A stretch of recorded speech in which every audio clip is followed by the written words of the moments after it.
are you? I'm well. How are you doing? I am good. It's so good to have you again. We're so excited about this, honestly. I remember our last podcast last year. It was so good. So we're so happy to have you. And we just want to say that you are from our favorites in the stuttering field. We just admire everything that you post. So we just want to encourage the followers, guys. If you don't check stuttering therapy resources, go check them out. They have the best advice, resources concerning stuttering.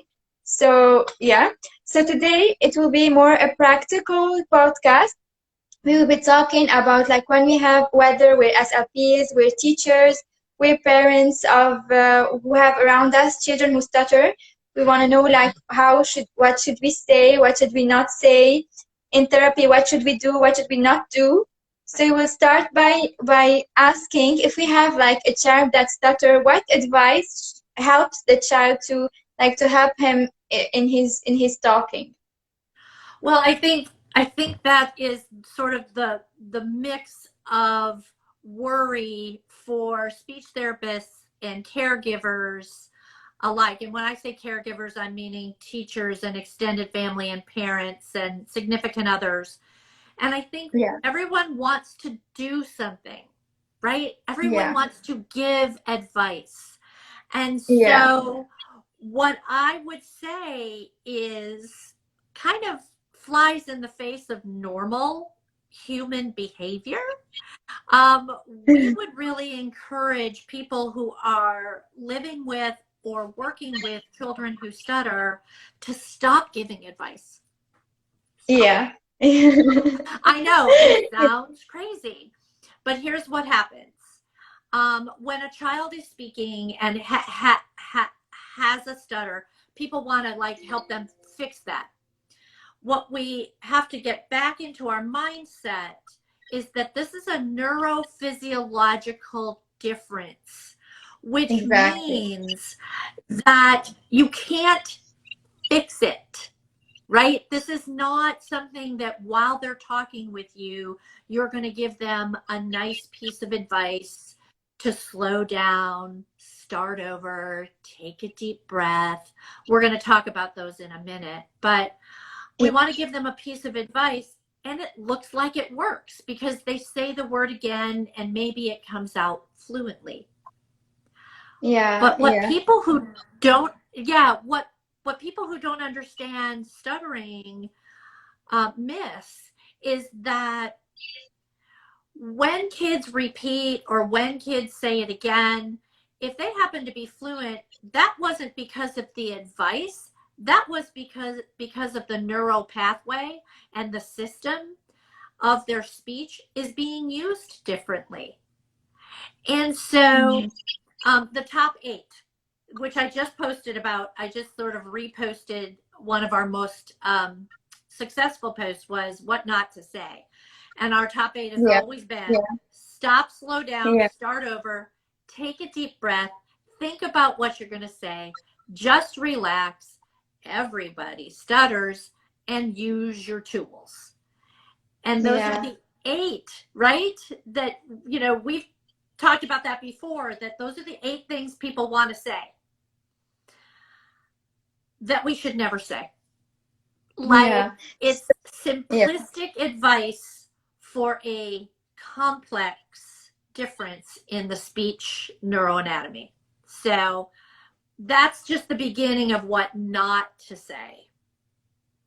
exactly. So on the bottom line, don't give advice. Just listen. Listen on what the person is saying. Just focus on the message that they're displaying, and just focus on this, and don't focus on how the person is trying to convey the message.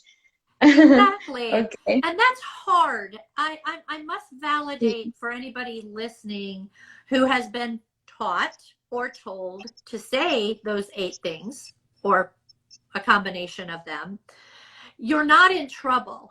What has happened is that's sort of old information.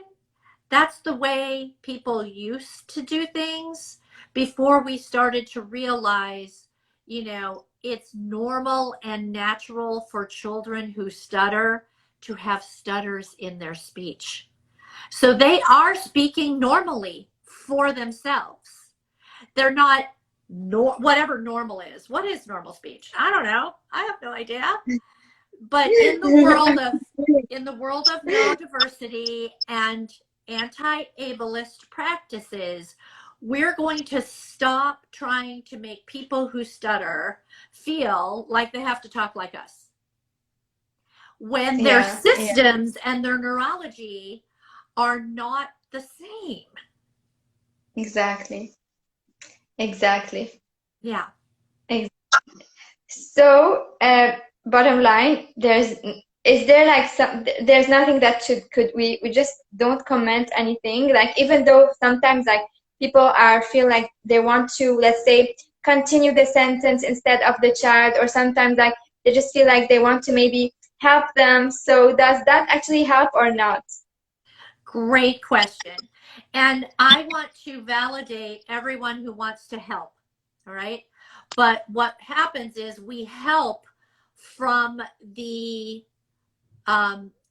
perspective of a listener, and we're not in there. We don't know what it feels like if we don't stutter. We don't know what it feels like to be out of control of your speech. And so finishing a sentence may look like it helps, but overall, what we have to think about is, if someone stopped you while you were talking and finished your sentence for you, first of all, what if they give the wrong word? Secondly, I'm not sure if I wouldn't feel a little bit like, oh, see, I'm not able to talk.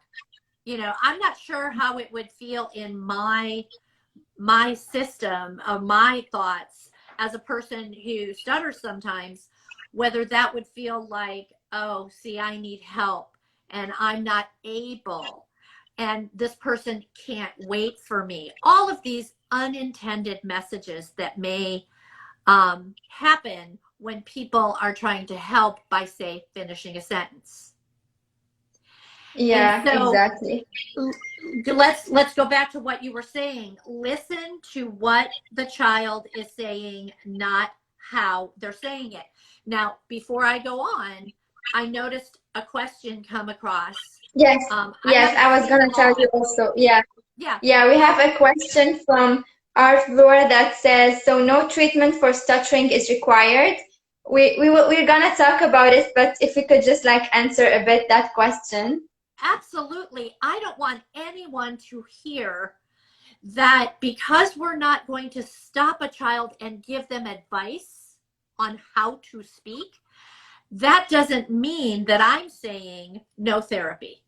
Holy cow, no, right? Therapy is still extremely important and extremely helpful in helping children who stutter sort of navigate this difference in their speech, and also help them navigate their thoughts and their feelings about stuttering in a world that doesn't understand stuttering. I gotta tell you, people get this wrong all the time. And so that's what therapy can do to support the caregivers, to support the child who stutters, to help them communicate easier, sure, right? And if they want to use strategies to help communicate easier, those are things we do in therapy, but we don't focus on fluency. Yeah. We focus on the child's well-being, to improve his well-being, his how he feels, his communication abilities. But we don't focus on the fluency, on the stuttering. Right. We're focusing on whatever the child needs, right? Which is very individualized. That's why you're never going to see Scott or I write a program about stuttering. We have to be individualistic. We have to be from the speaker's experience of stuttering. So when I'm with children who stutter, if they feel a strategy is helpful for them, then we use it. If they're trying to use a strategy to hide their stutter, then we don't. Because when you said well-being, you're talking about joy in communication, spontaneity in communication, freedom in communication, and that does not mean fluent speech. I have a husband who stutters, and he is joyful and spontaneous and stutters. Exactly. So we have comments. We have actually we have a comment that says that someone taught them the tools. So yeah, let's talk a little bit about in therapy. Like in therapy, what usually helps? What is the most like efficient way in therapy that we feel like helps the most the children who stutters? And what are the therapies that usually are less efficient or like they don't help a lot the children who stutter? Okay, $1 million question. I mean, that is what everyone wants to know. And unfortunately, there's not a quick answer to that because of the individualist nature of people who stutter. Some people stutter very little on the outside, like the listener doesn't see a lot of stuttering, but there's a lot of mental gymnastics and worry on the inside. Oh, I have to be fluent. Oh, I can't stutter. That's very much struggled communication. It may look fluent on the outside, but it's struggled communication on the inside. And vice versa. Yeah. We have people that stutter really well. I mean, they can stutter well. And they talk and they're free and they just say what they want to say. And that is a joyful time in therapy when there is a mix of easier communication, less struggle, here, and here, less struggle, less tension, less pushing, less avoidance, all of the stuff trying to be fluent. Yeah. Or I am stuttering with freedom. And my stutters tend to be less struggled and tight and pushy because I'm not trying to be fluent. I'm allowing the stutter to come and allowing the stutter to go. And I may have strategies that help me make that happen more often, but I'm not using any strategies to have perfectly fluent speech because it doesn't exist. Yeah. That's why also we try to incorporate into therapy like all the cognitive work and affective work to change a little bit the way the children perceive stuttering, to make it like to change their thinking towards it, so to have them accept this. Yeah. Yes. And Okay. so in therapy, let's talk more about that efficiency. The acceptance and commitment therapy ideals that come into stuttering therapy. The idea that you're not wrong if you're feeling embarrassed by your stutter. I'm not here to tell you as a therapist, you must change that feeling. You get to feel what you want to feel. It's accepting the feeling and then learning how to handle it so that it doesn't change you, so that it doesn't make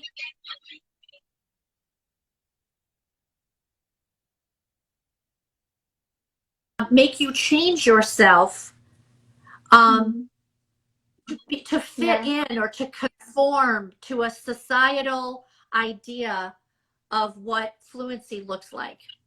So lots of a balance. So what's efficient in therapy?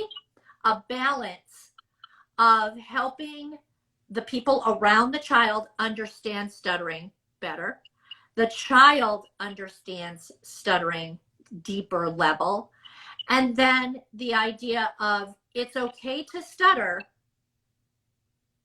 And that strategies are a part of therapy.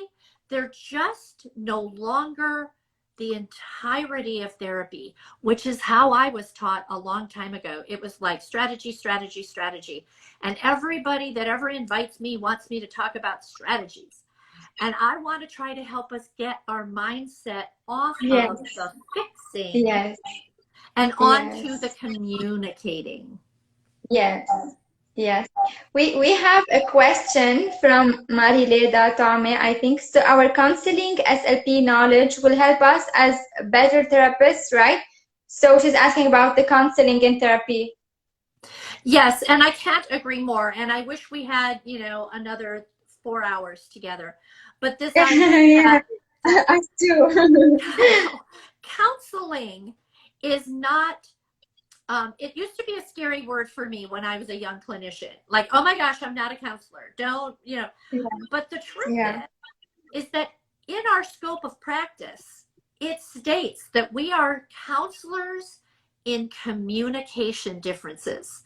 So when you show up at a meeting, when you're diagnosing a communication challenge, you're a counselor. For the parents, for the teachers, for the child, for yourself, you are part of the idea of this is new information that's going to take time to process. And we're going to have to bring education and support into this system of therapy, which includes counseling.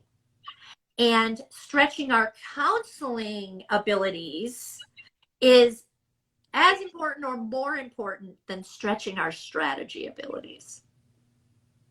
Yeah. Because we get taught the strategies, but I'm not sure how much we get taught the counseling. So when I'm, professional development, mine is all about how do I help the counseling aspect of this or the supporting aspect of this more and better over time. Yeah.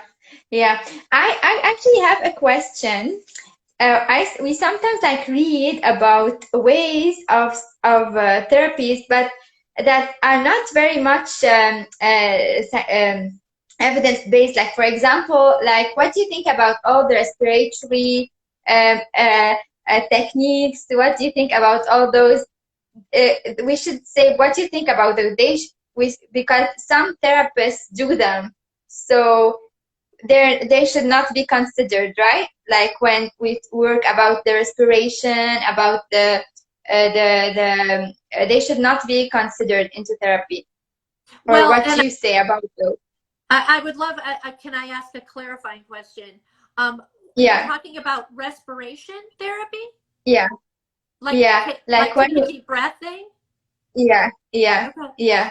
Well, I don't know. I don't know how to talk about that specifically, except to say that, respiration, phonation, articulation have to be sort of timed in a way, right, to get things to move without so much struggle. Here's the problem with take a deep breath.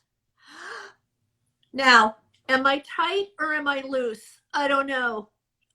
Did I just put more tension into my muscles?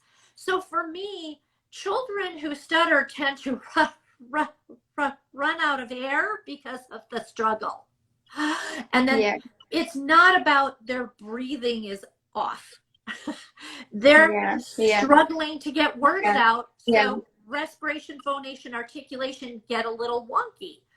But by trying to have them take a deep breath, I think we're actually giving them more chance to stutter. Yeah. So it's really not about evidence-based practice. It's about, do we know about stuttering enough to understand the physicality of it to go, wait,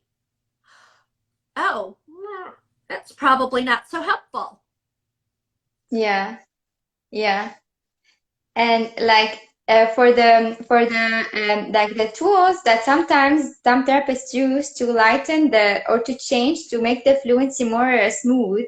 Like, for example, we have the stuttering modification techniques, like the pull out, the cancellation. Those but they can help, like those that focus on the stuttering modification of the stuttering, and the aim to help the child not stutter less, but to stutter more smoothly. Am I right? So So those, on the other hand, they could help the child to help him control more, how to feel more an efficient communicator, like the cancellation pull out. What would you say about those? Well, for me, again, strategies. We have to talk about the strategies. The idea is this: strategies are not the problem. The intent of the strategies and how they're presented and why they're presented and when they're presented can be the problem. So stuttering management, pull out, cancellation, Van Riper, so many years ago. It still lives. It's still evidence-based, but that is to help decrease struggle, right? Yes. I'm not going to push that word out. I'm going to try to ease that word out, right? So it's not about fluency. It's about easier stuttering or easier communication. Exactly. So if we present them that way, then they can be helpful for some people some of the time. Okay. I'm gonna blow your mind. I'm gonna tell you that like easy onsets and light touches and things that sort of get the flow to be easier. I'm not against those either, if they're introduced for flow and ease, if they're mixed, if they're used correctly, and if they're never introduced to tell a child that we're going to do these so you won't stutter as much, or so that you can be fluent, because that becomes teaching a strategy that eventually becomes an avoidance in their head. Like, I'm supposed to be fluent. If you feed that fluency beast in thoughts and feelings, then we're doing the disservice. Yeah. We have a question by our Flora that is asking, do you run workshops that we can attend, please? I am trained in PFSP. This is new. Oh, yes, that's precision fluency shaping, I believe. And I'm sure this is like, what is she talking about? Because precision fluency shaping is all about fluency. Yes. And so, yes, we have workshops. Scott and I speak all over the country and all over the world. Check out our website. We have a YouTube channel that has information. We have our clinical guides on our website that take people through all of this, both for early childhood and for school age and teenage. But and Scott, God love him, he likes to be on camera and on recordings. So maybe another time we do. So he has a lot of things through MedBridge and Northern Speech Services and lots of those companies that do online education. Go search them for Scott Yaris, and you'll be hearing the same thing I'm talking about. It's just that I won't get in front of the camera to do it. So he's got a ton of those that would be helpful, I think, and tons of counseling. He does a lot of the counseling ones too. So if you want to broaden, thank you for that question. If you want to broaden your horizons in this arena, those would be good ways to do it. Okay. I do have a last question. I don't know if we encourage all the followers or people who are watching to ask questions, and we will be answering them. So thank you all for your comments. So if you have questions, just don't hesitate. I just want to end up by asking, like, concretely, if I'm an SLP and I have with me a child that stutters, what should I do? What should I incorporate into my treatment? Well, I think the idea, concretely in a very short couple of sentences. It's much of the same things we've been talking about today. The idea that children who stutter are not broken. It is not your job to fix them. Society and caregivers are going to want that from you. Get ready to understand that people are going to be looking to you to fix the stutter. Our role is to help people expand their understanding of the truths about stuttering, and that that child who stutters that's sitting in front of you is not a mouth. Okay. Phil Schneider used to talk about that. They're not a mouth. They're a whole person. Yeah.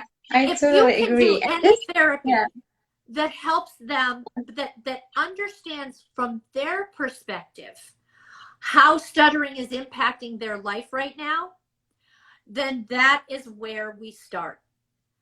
How do we help kids understand what's going on, accept what's going on, communicate easier and more spontaneously without worry about how it comes out, and then freedom ensues.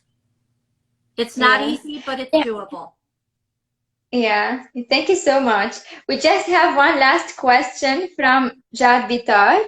So you believe in smartphone apps that aim to reduce stuttering by hearing one's delayed voice? So he is asking about the smartphone apps that reduce stuttering by hearing the delayed voice. So what do you think about those? Okay. So you probably already know, but let's talk about let's sum it up. I usually, when I'm speaking with other SLPs and presenting on this topic, I sum it up this way. Drugs, devices, intensive programs, all of the quick fix ideas that are out there, always look at them this way. They help some people some of the time to some extent. They do not help all people all of the time and erase stuttering. I feel like I want to help people who stutter learn how to communicate without any extra stuff. But if I have a person who stutters who wants to try that out, I'm never going to say, no, that's not a good idea. I'm not the person who stutters. This is not my journey. I am here to say, okay, I'm going to walk with you step by step. I'll walk with you through this process. You decide whether this is helpful or not helpful. But we're going to continue therapy away from the device, because you can't wear the device all the time. Sometimes people try it out and they're like, oh, I don't like this, right? And sometimes it doesn't help. So we have to be there as the helping people who stutter become savvy consumers of the things they see online and the things they hear from other people, because everybody's got an opinion. But the opinion that matters is the experience of the person who stutters. There are like two other questions. Do we take them? Oh, sure. Okay, so we have one question.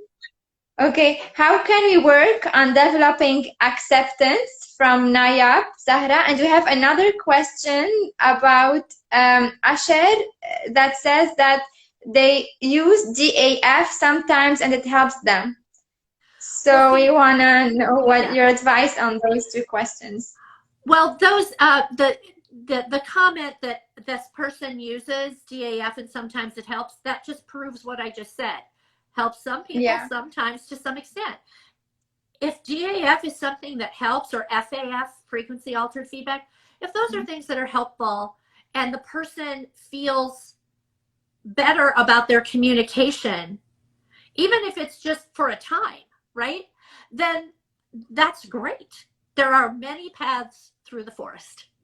And the one about, what was the other question about acceptance? It was, how can we work on developing acceptance?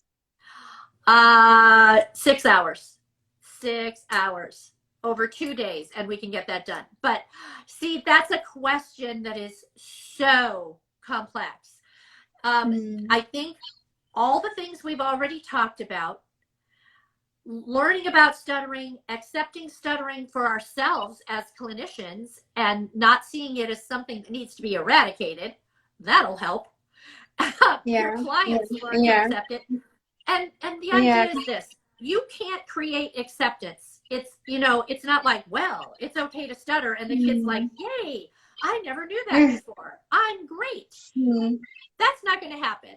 But the point of it is, getting our chops in some really good counseling strategies and knowledge, being accepting ourselves, and everything that you do and say in stuttering therapy starts with acceptance.